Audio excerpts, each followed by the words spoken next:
মক্কা আর Medina ইসলামের হৃদস্পন্দন, এই দুই পবিত্র শহর আজকের সৌদি আরবের ভেতরে অবস্থিত। আর ঠিক এই কারণেই অনেকেই মনে করেন সৌদি আরব যেন পুরো মুসলিম বিশ্বের অভিভাবক। কিন্তু এখানে শুরু হয় বড় প্রশ্ন, যে দেশকে মুসলিম বিশ্বের নেতৃত্বের প্রতীক ভাবা হয়, সেই দেশই কেন আবার যুক্তরাষ্ট্রের সবচেয়ে ঘনিষ্ঠ মিত্র? 1930-এর দশক পর্যন্ত সৌদি আরব ছিল গরিব দেশ। তারপর হঠাৎই খেলা ঘুরে যায়। 1938 সালে তেল আবিষ্কার হয় আর সৌদি আরব রাতারাতি ধনী হয়ে ওঠে। এই তেল উত্তোলনের জন্য সৌদি আরব হাত মেলায় স্ট্যান্ডার্ড অয়েল অফ ক্যালিফোর্নিয়ার সাথে, যা পরে তৈরি করে Aramco. Arabian American oil company নামেই লুকিয়ে আছে আমেরিকার প্রভাব। 1945 সালে এক ঐতিহাসিক সাক্ষাৎ হয়, একদিকে ফ্রাঙ্কলিন ডি রুজভেল্ট, অন্যদিকে ইবনে সৌদ।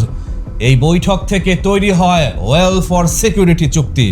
সহজ ভাষায়, সৌদি দেবে তেল, আমেরিকা দেবে নিরাপত্তা। এই চুক্তির পর থেকে দুই দেশের সম্পর্ক হয়ে যায় অবিচ্ছেদ্য। 1974 সালে আরেকটি গুরুত্বপূর্ণ চুক্তি হয়। সিদ্ধান্ত হয় সৌদি আরব শুধু মার্কিন ডলারে তেল বিক্রি করবে। এর ফলে কি হলো? পুরো বিশ্বে তেলের বাণিজ্য ডলারে শুরু হলো। ডলারের চাহিদা আকাশচুম্বী হয়ে গেল। আজকের শক্তিশালী ডলারের পেছনে এই চুক্তির বড় ভূমিকা আছে। 1990 সালে সাদ্দাম হোসেন কুয়েত আক্রমণ করলে সৌদি আরব ভয় পেয়ে যায়। তখন তারা আমেরিকাকে নিজেদের দেশে সামরিক ঘাঁটি স্থাপনের অনুমতি দেয়। এর ফল হাজার হাজার মার্কিন সেনা সৌদিতে আসে। স্থায়ী সামরিক সম্পর্ক তৈরি হয়। আজও প্রিন্স সুলতান এয়ার বেজের মতো ঘাঁটিতে মার্কিন উপস্থিতি রয়েছে। সৌদি আরব প্রকাশ্যে ইসরায়েলকে স্বীকৃতি দেয়নি, কিন্তু বাস্তবে, বিশেষ করে মোহাম্মদ বিন সালমানের সময় থেকে সম্পর্ক স্বাভাবিক করার চেষ্টা হয়েছে। কারণ ইরানকে মোকাবিলা আমেরিকার সমর্থন পাওয়া। আপনি যদি ভাবেন বন্ধু মানেই আদর্শের মিল, তাহলে এখানে ভুল করবেন। আন্তর্জাতিক রাজনীতিতে কোনো স্থায়ী বন্ধু বা শত্রু নেই, আছে শুধু স্বার্থ।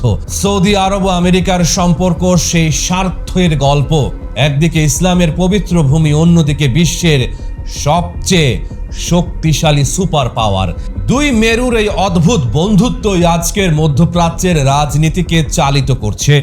আর এই গল্প এখনো শেষ হয়নি, বরং সবচেয়ে বড় অধ্যায় হয়তো এখনো বাকি। সৌদি আরামকো, সৌদি রাজ পরিবার এবং সৌদি আরব, এই তিনটাকে আলাদা করে দেখা খুবই কঠিন, যেন তিনটি একে অপরের সঙ্গে জড়িয়ে আছে। মূলত এই আরামকো কোম্পানির কারণে গত 80 বছরে সৌদি রাজ পরিবার পৃথিবীর সবচেয়ে ধনী পরিবারগুলোর একটিতে পরিণত হয়েছে। তাদের সম্পদের পরিমাণ এত বেশি যে ব্রিটিশ রাজ পরিবারের চেয়েও অন্তত 16 গুণ বেশি বলে ধারণা করা হয়। অন্যদিকে আরামকো শুধু একটি তেল কোম্পানি নয়, এটি এখন বিশ্বের সবচেয়ে বড় তেল উৎপাদক প্রতিষ্ঠান।